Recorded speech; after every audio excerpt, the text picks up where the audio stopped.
Okay, hi everyone. It's Ryan Martin here from Real Schools.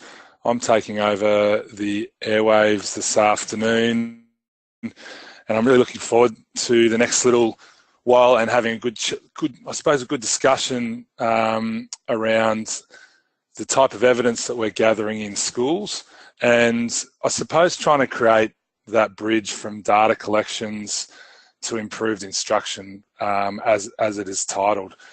I suppose the intention of today is looking at that idea around data-driven to evidence-informed, and what we need to do in that bridge between. It's a real challenge because we collect a great deal of student data, and not all of it is school-directed. Sometimes the system dictates that, and unfortunately, we've got to wear some of that as well. That's just the reality of it. But we can do a lot to be, I suppose, really strategic and clever around the type of data that we're collecting in our schools. That's kind of that finding the right balance is difficult, but it can be done. And so when we collect data, what is it that we're looking for, and what's the real intention behind that data?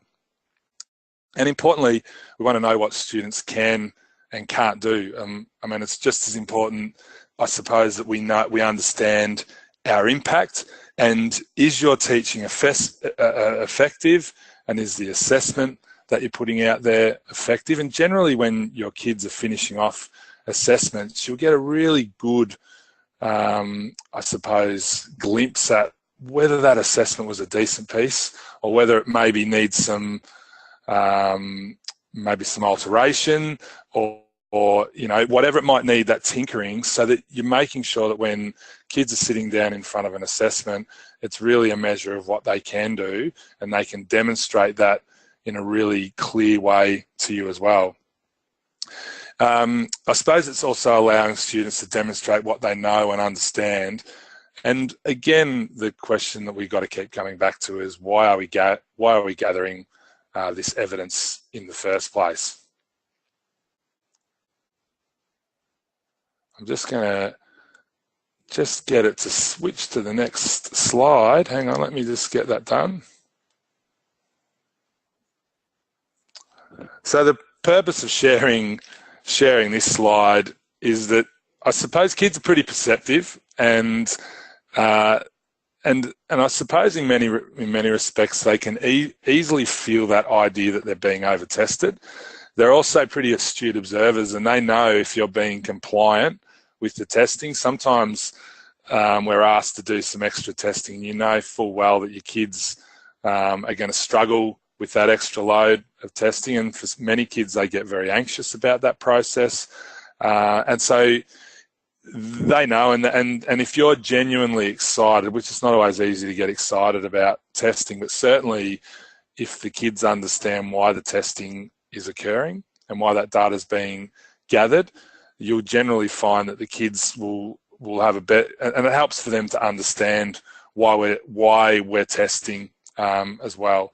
And I suppose it's the purpose of today essentially is to make sure that this is really practical, a practical process where hopefully by the end of this webinar there's a number of things that you can take away and implement straight away inside your school. So it's always good just to give you a bit of an idea of the way that this works, this webinar. If you haven't been involved in a webinar before, your dashboard allows you to, along the way, ask any questions. You'll see a hand up that you can put a hand up, and if you've got a question, you can write that question in. Chris, our fantastic admin manager, will let me know if there are any questions. Will let me know if there's any questions, and we'll go from there. Now, all right, so let's go. We just want to find out a little bit about our audience today, just to get a bit of a feeling about who's in the room, and so just to make sure that I can cover off on the types of things that will be specific to our group of people today. So it's your starting point. We're going to launch a poll. If you could answer that poll, answer that question, I'll give you a few moments to do that. Just assessing what role you're currently in. So I'll launch that poll and I'll give you a couple of moments just to answer that.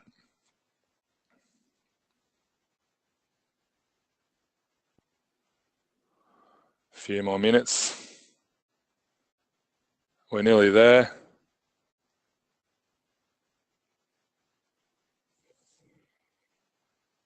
Okay, we're going to close that poll. I'll share those results.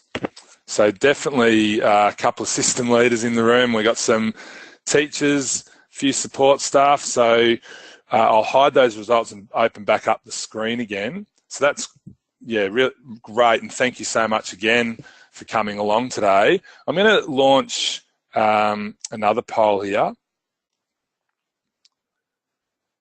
And this is probably a little bit more around the role that data plays. So what I'm wanting to know here is, what is your big data challenge? So I'm going to launch that poll. I'll give you a little bit of time to answer that.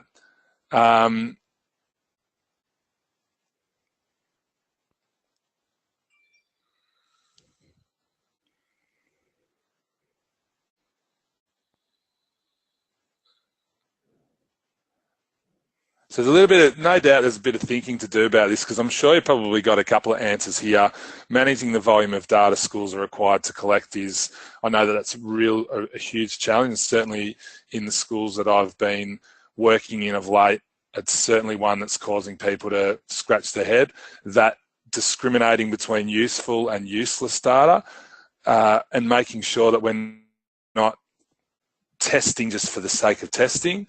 It can also, if staff are feeling that way, the idea around getting staff to be interested in the data, that can be a real challenge. And ensuring that the data impacts classroom practice positively. So how can I use that data to improve what I do with the students in front of me? And the other one, really at a really basic level, is where do I begin to be appropriately data informed? All right, we're going to close that poll. And I'll share these results so you can have a look.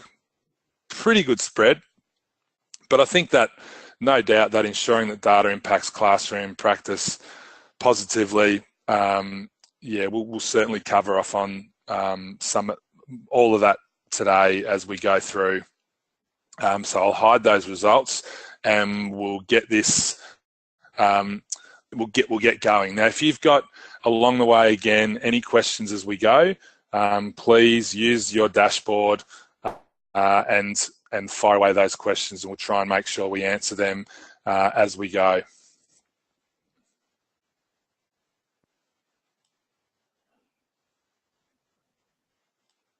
So I'm just going to, yep, here we go. So we're probably with I'm just going to check that I haven't missed a slide there. No, I haven't, which is great.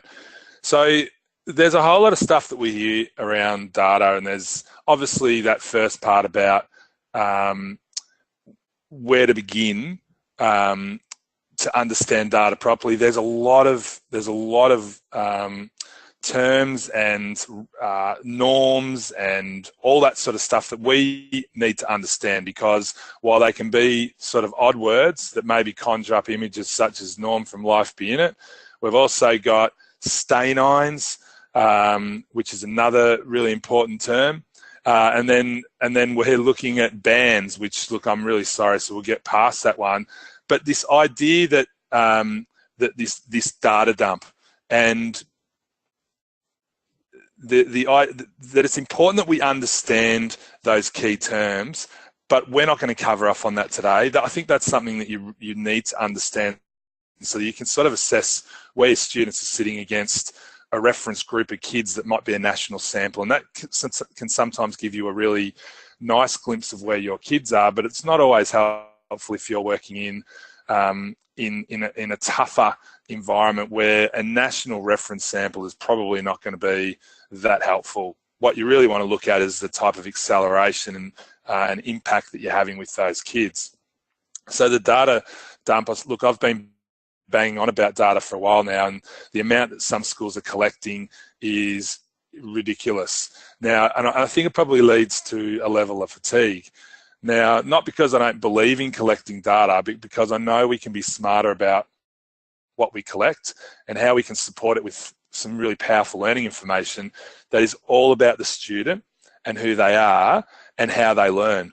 And interestingly, I was speaking to a group of principals up in the Northern Territory recently, and I shared with them a story that probably lines up really well with this idea that we need to be really aware of the fact that our kids can demonstrate their learning in a variety of ways. And I was up there for a Queensland Studies Authority conference a number of years ago, and as I was going to jump on the train in Brisbane on my way home, a former student was walking towards me, and I knew exactly who he was straight away, this young fella, Troy. And he had been the school that I was at, and really unfortunately, from my perspective, had been expelled from the school in year 8. And there was no doubt the kid that he was a pretty bright young fella, but as he's walking towards me, he was really well tattooed up. He had a folio under his arm, and I feel a little bad about this, but I made the assumption and said to him, "Hey mate, obviously you're doing some art stuff up here at TAFE," and he said, No, I'm doing forensic science." And I said, "Right, talk me through that, because the last time we had spoke, we were sitting in a meeting and we were suggesting you needed to find another school." And he said, "Well, when I went to the new school, one of the teachers that I had for science handed me a book and said, 'You seem pretty interested in this, have a read of this.' And he said, and I read that book and it made perfect sense to me, and all of a sudden that was the switch that engaged me in my learning." And this young fella was probably top 2 or 3 in the school. Forensic science, was looking at some other options in science for further study, but really reminded me of this idea that this young boy, when we had him, we had not found a way to get through to him, and the data that we had gathered around him was not obviously appropriate, because it didn't tell us enough of the story around him and how we might be able to get him engaged in his learning. So it was probably a really quick reminder for me that I've referenced heavily for a number of years now. It's certainly been something that has reminded me, when I start to scratch my head around how to get students engaged in learning, that was one that you really sometimes feel like you need to be a bit exhaustive about finding that little key that unlocks the learning door for these kids. So if the students' evidence is collected well, it has the ability to build relationships and trust, because students begin to understand why they are being tested and how it helps the teachers teach them. And part of that process is, again, obviously, look, real schools as such a focus on building quality relationships in schools, that I think this way that we gather data, the smart way to gather data, is to build those really strong relationships with kids, so that you know who they are, how they best learn, what they're interested in, because that's such a powerful way of engaging kids, and for you to get another angle of your data that's not necessarily them sitting in front of a test and feeling as though that's all they ever do. All right, so I think I've got a little issue with this. I'm just going to go back to share this screen and see whether I can. Seems like people are only.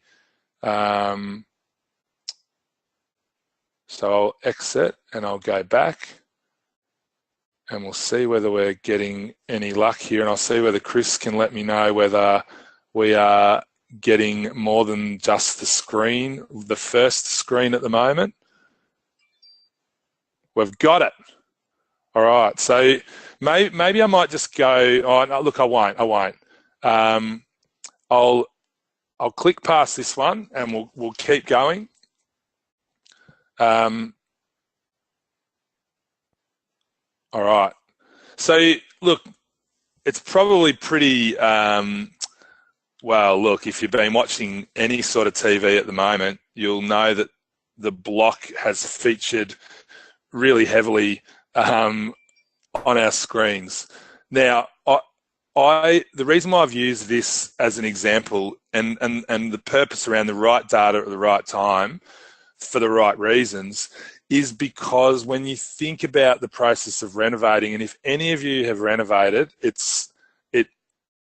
wow, look, it can really be a relationship destroyer. Maybe not so drastic as that, but it certainly can sour things at home. We've certainly been through it. But this idea of renovating a home has some similarities to this school data challenge. Most of the time with renovating, we blow the budget because we don't have a look at what to keep. And this is certainly not my intention, is to say that throw out the data because it's all a waste of time. There's some great data that we collect. So we've got to have a look at what's worth keeping. So that might, and I suppose in that renovation lens, it's, do we keep the walls because they're okay? Do we give them a lick of paint just to improve them? Or do we need to knock them down and start again?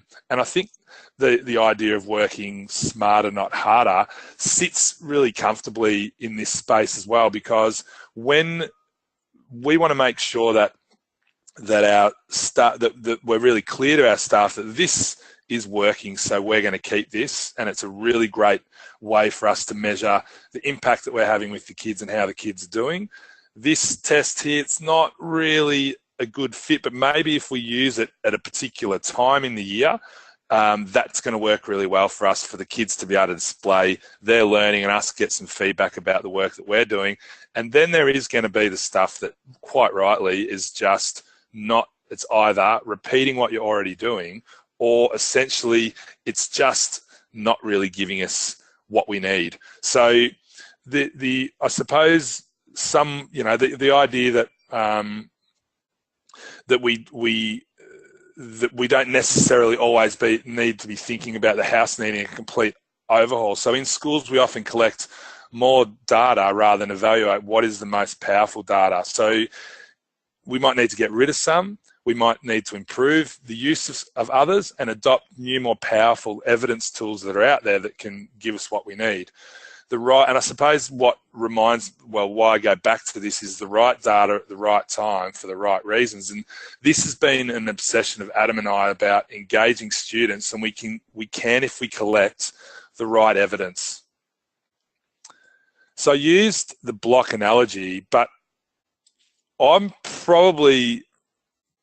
think it's a little bit more like our trusty GPS. And the reason why I go to the GPS, and it's not the greatest GPS picture I've ever seen, but you know where I'm going with it, hopefully. But just because we're told to go one way via our GPS doesn't mean that we actually do that. And we often, as drivers, use our own professional judgment and go, you know what, if I go that way, that's going to be a complete nightmare. Now, I moved back to Melbourne 2 years ago, and I've had all sorts of dramas with Google Maps, because instead of relying on what I knew about Melbourne, even though I'd been away a while, I was relying on Google Maps, and it seriously sent me into some of the greatest traffic jams of my life. So this GPS thing is a good reminder. This approach acknowledges, I suppose, the GPS analogy, the evidence as a powerful tool, but what it's actually about is building the capacity of teachers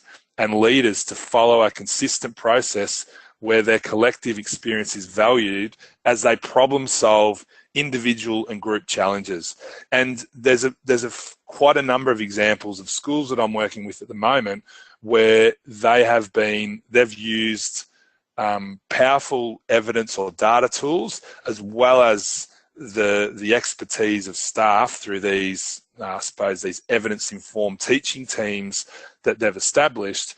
And examples around using the data from I spoke to a leadership group and they talked about the idea that they were just completely overran by students, and this idea that there's that many office referrals. So we looked at ways we might be able to reduce those office referrals by empowering staff to do some of that work inside the classroom, some of that preemptive stuff, picking up on the cues that they might see, that they can see it's about to go pear-shaped with a group of kids, and to be able to get onto that really early.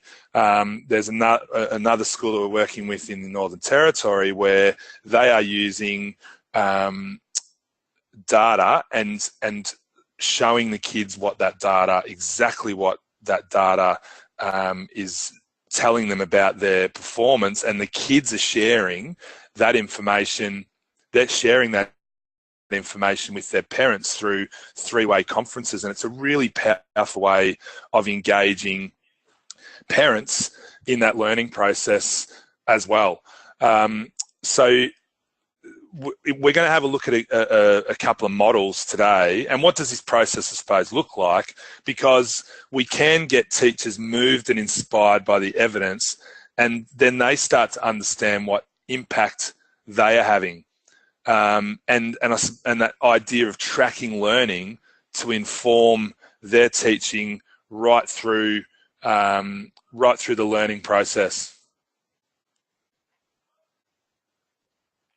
So I want to talk about this idea of unlearning learning. It's a bit of an odd way to look at it, but learning is not about the outcome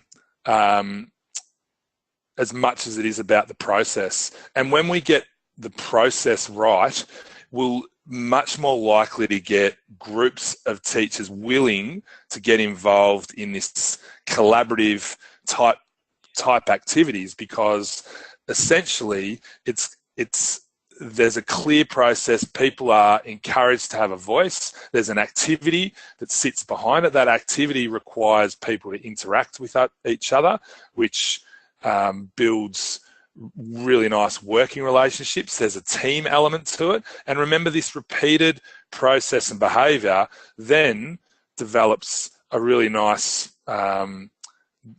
culture within the school where, you know, if I've got a problem with a group of students or a student, I have this process in place where I can connect with my colleagues and work through a problem-solving process where I can find, using our collective experience, problem solve those challenges that I might be having in the classroom. And it's that strength of that process that builds that really nice learning culture in your school.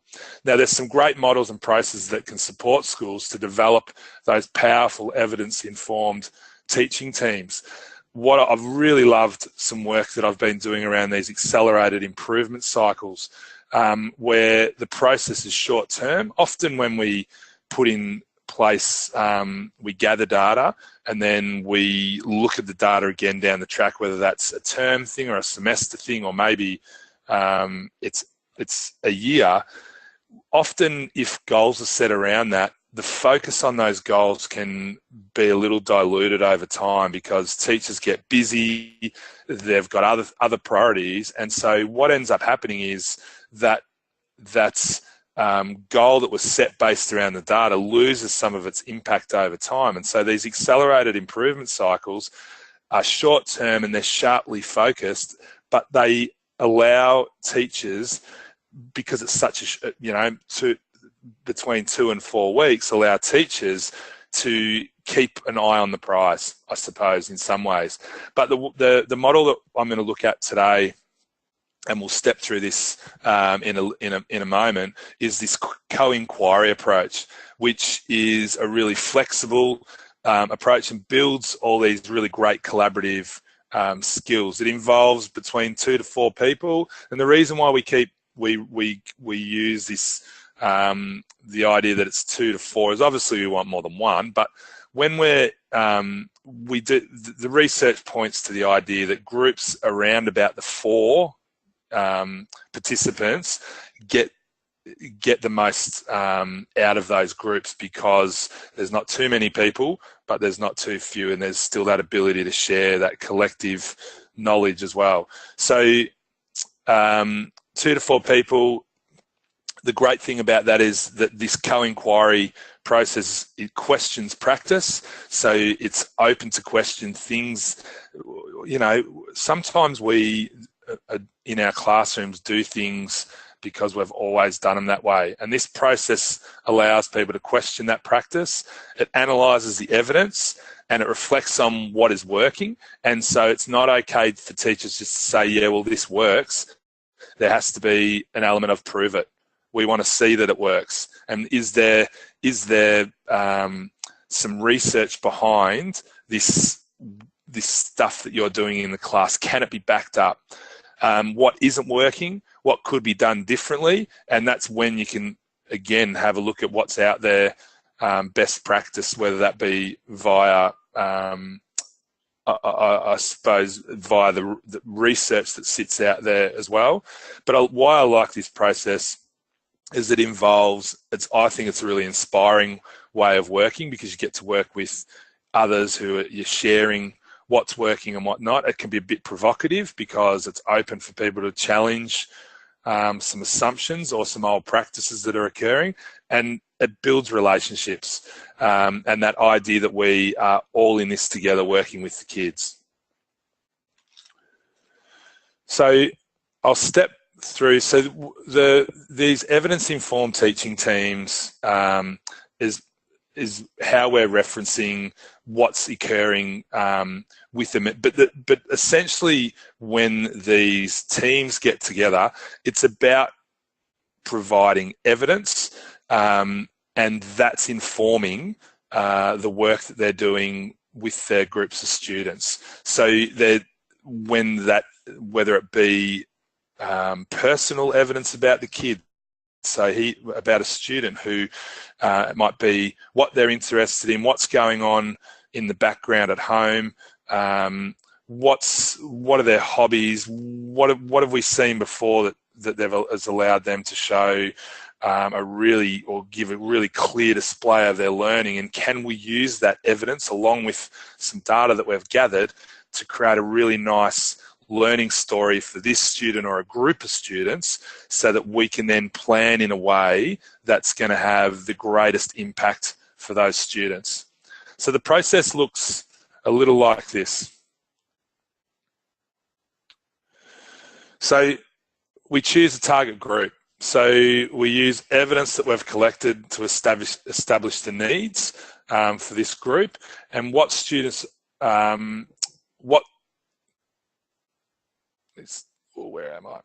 what students or groups of students need targeting, and that idea of that need to intervene. So essentially, it's just about making sure that you've got a target group, and this doesn't necessarily have to be a group that is lower end that you're struggling with. This can be any range of ability. You might have a group that's stuck in the middle and they're just not progressing quickly enough, or you've got a group of kids that are really high performing and you want to figure out how you can extend them. And then again, it can be that bottom group of kids that you just really, how do I engage them in the learning process? And so it's a really open to any groups of students. And this one, I suppose I've borrowed this term from a fantastic book. I'll share the book with you, written by Lynn Sharrett, around putting a face on the data. And this is something for me, and I spoke about that young boy that I ran into at the train station, well, I should say young man that I ran into the train station a number of years back. And this idea that we establish a story about a student or groups of students, and what is the story? And it's more than just what we collect, whether it be a PM benchmark or a torch test or a PAD-M type test. What's the story that sits in conjunction with the other data that we've collected? What are our observations? What do we see about this student as a particular particular types of activities that this student or groups of students engage in, and how can we foster more of that in the classroom to get them engaged and inspired. What do you really know about these students? And again, I spoke about that idea about knowing. The more you know about these students, kids will, when they reflect on the great teachers that they've had, they always talk about the teachers knew me. They knew what I liked doing. They took an interest in me. And this process of digging a little bit deeper into these kids is really important, as much as it's just as important for you as a teacher that the kids know a bit about you too. That's not a big secret.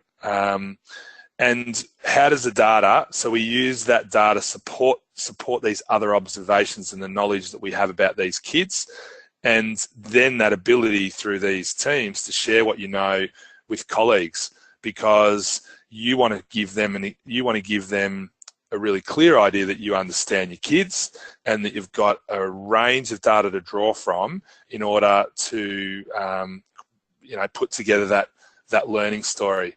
And I suppose the other part is then what are the next steps? So I've got all this information, I've shared it with my colleagues, we've had a discussion about it. What are the next steps that I need to put in place and the student needs to enact to improve an outcome? So the book that I'm referencing there on the putting faces on the data is from Lynn Sharrett, and it is a fantastic book. If you are finding that you're a bit challenged in this data space, this book has a range of fantastic case studies and some really useful practical, and I'm a big fan of the practical side of things, so there's some really practical stuff that you can draw from as well. So when we looked at those next steps, this is the time where you need to start as a group looking over your planning and what adjustments might need to be made based on this evidence that you have. So is what you're doing working? Is it not working? And it's that, I suppose, go back to that renovating analogy that I used. Those adjustments don't need, if things aren't working at all, it doesn't mean that it all needs to be thrown out. It just means that it might not be hitting the mark and you may just need to tinker it a little bit. If you are making an adjustment or you're putting something in place, it's important that you know that it will work, and how are you going to justify why you're using it. So this idea that you need to present some level of research and some past success, and that could be that in other classes it's worked really successfully, but to have a little bit of research or grounded in research means that you've probably got a much more powerful tool that you're accessing as well. Now, the other one that I think is a really important one to consider, are there other ways for the students to show their learning? Because some students, the process of standing up, it might be an oral presentation, that can be really daunting for them. I'm not saying that it's not important for them to be pushed to take risks in that space, but if it's something that they're really challenged by, you want to give them an opportunity to show their knowledge in a way that they're confident and comfortable to do. And how will the plan that you're going to put in place meet the needs of the student or groups of students?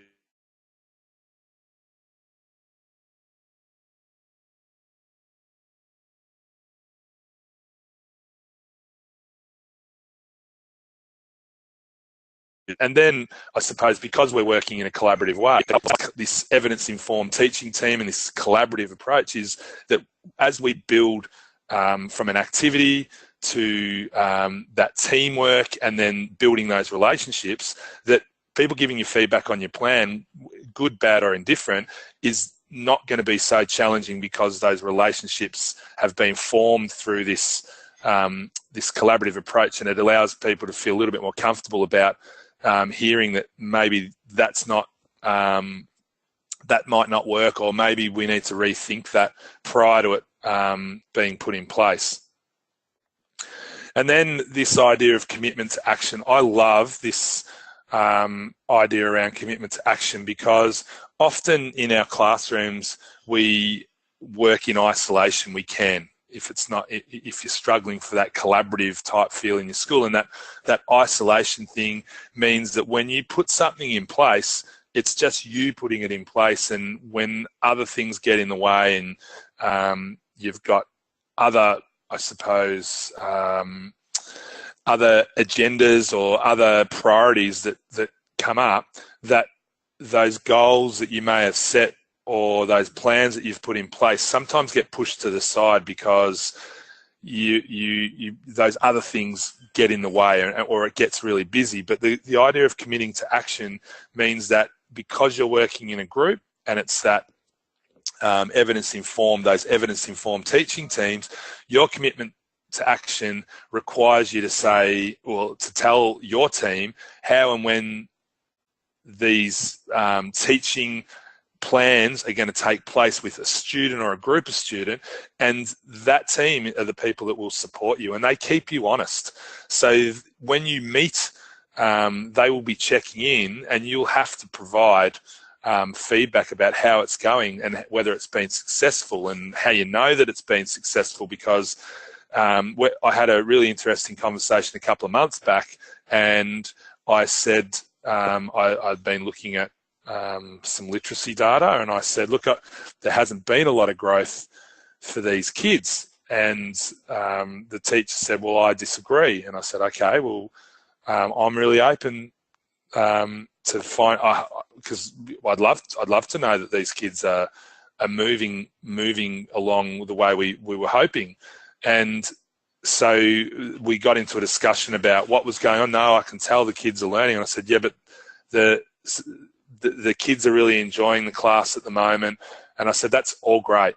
But so that's a source of evidence that the teacher had grabbed, which is great. But the actual reading data, and when they were tested again, the kids might have been enjoying the class, but the data wasn't supporting the teacher's observations. So we were able to have a really open discussion about what might need to happen next, because it's not necessary that the data is going to trump the teacher's observations, but it might just have been a number of things around the way the test might have been administered, a whole raft of things. So that idea that we can have a really robust and provocative discussion to check whether we've been successful is really important. And then what type of evidence, and I just spoke about the idea that there was a range of evidence sitting in that room, and so while the test wasn't indicating necessarily that there'd been huge gains by the kids, it was pretty flat actually. The teacher had engaged the kids heavily in this particular piece of work, and we just decided that we would tinker with that so that it was more it had a little bit more clout behind it, keep the kids engaged, but it was a little bit more rigorous. And as a result, 3 months down the track, those kids got moving again. So it was a nice, easy process. And because we had some trust in the room and we could put things back and forth, we got a really good outcome for those students. So the flowchart looks essentially like this. Choose the target group, put a face on the data. We have to always remember that kids aren't numbers, that we've really got to focus on this personal side of these kids, that it's more than just the numbers. And sometimes with the amount of testing that's going on in schools, we really do get focused on numbers and those stanines and norms and expected growth and so on, and effect sizes. But we also need to understand that these kids come to school each day, and there's a whole range of things that they bring with them, whether it be great stuff or really challenging stuff for them, that impacts on their learning. And the better we know the kids, the more we're able to engage with them and get them learning despite what might be happening in the background. Having a really solid plan that's been fleshed out and discussed amongst your team, and then that commitment to action. And, you know, this commitment to action is a really important one. It's while not particularly closely related to this, my mum, who is in her late 60s, decided to take Italian classes, and she does a lot of study from home. But she told us that that's what she was going to do, and we've kept her honest now for 8 years. So this idea that if we know that someone's set a goal or they've put a plan in place, we can be a really powerful advocate in making sure that that plan gets some life breathed into it. So the model, I suppose, that I wanted to share with you is this idea that essentially we have schools that are very data-driven, and their schools that are doing some great work are evidence-informed, and they're not anchored by the data. They don't feel like they just have to be compliant or that they're driven by this data cycle, but they use the evidence that they gather to inform and empower the work that they're doing. And it's about informed teachers who use data as just one of their tools, knowing the student's learning story, who they are, what do they know, and how do they best demonstrate their learning. And it's this process that allows you, when you know the kids well and kids are maybe not so engaged in the learning process, being able to relate with them that real hook and making links to the learning that's going on in class with their interests can be a really powerful way of getting kids to jump into that learning space, because they can see that you've really thought through the process around finding a way that they can relate that learning to what they do. And because there's no need to be anchored in the data. We just have to be smart about what we use and how we use it. So this idea of risk versus reward, and I think a lot about teacher wellbeing and the incredible workload that teachers have in front of them in pretty much I would imagine every school in Australia. Teachers feel that real pressure, and particularly right now in report writing season. And there'll be some teacher membership articles that will go out in the next week, and I've written essentially about that. But this idea that when we think about well-being, and it's kind of a strange one, because while it's not directly related to what we're talking about today, when we put challenge, and that's challenge around data and challenge around getting kids learning, and we really challenge ourselves to do different new things, work more collaboratively in teams. And we also know that teaching's worthwhile. There's a ton of research now sitting out there that challenging and worthwhile work is one of the key ingredients to improving well-being. And it's not that this idea here around being more collaborative and working together has the ability to really improve the well-being of staff as they work more closely together, they build stronger relationships. All of these, when we're connected in our school communities, that has a really significant impact on our well-being as well. So the next steps. Look, Adam and I have been sitting down over the last couple of months and had a really good conversation around the challenge that is data in schools. And so we've put together, I suppose, our collective experience and put together a partnership, a 12-month partnership, which is around evidence-empowered schools. And we're really excited about the work that we're going to be doing in schools in this space. It's over 12 months. Now, there's a whole lot of text here, and I don't expect you to read it all, but essentially that, again, Adam and I have said this for a long time now, that the traditional one-day PD events don't make a big difference to school improvement, and we like to jump in the trenches with school and help be a part of changes that stick in school. So this evidence-empowered partnership is around helping schools analyse their data and empower teachers to use that evidence to support the decisions that they make inside the classroom. And that's about moving or shifting schools from being data-driven to evidence-informed. And so part of that 12-month partnership, which we're really excited about, is 1 day of face-to-face coaching and mentoring with leadership, a day of inspiring, engaging teaching, teacher professional learning, along with that quarterly leadership mentoring sessions with a progress mapping focus for leadership to look at what progress we're making with the data that we're collecting, quarterly targeted teaching, coaching with a focus on supporting teachers and making sure that they're accountable for those goals that they set, as I spoke about earlier. And then obviously an implementation of a data collection cycle that fits really neatly with the data that you're collecting, and building those co-inquiry processes as well as Real School membership that gives you access to Real Schools, webinars, newsletters, quarterly teacher articles, and leadership articles as well. And then obviously unlimited phone and email access with experienced and talented school leaders from Real Schools.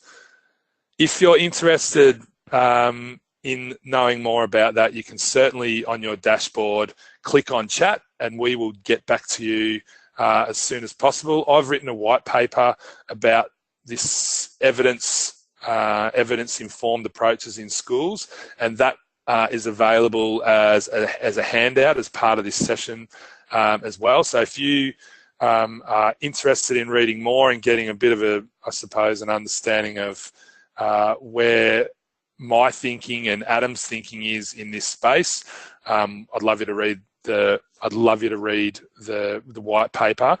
So please access that as well.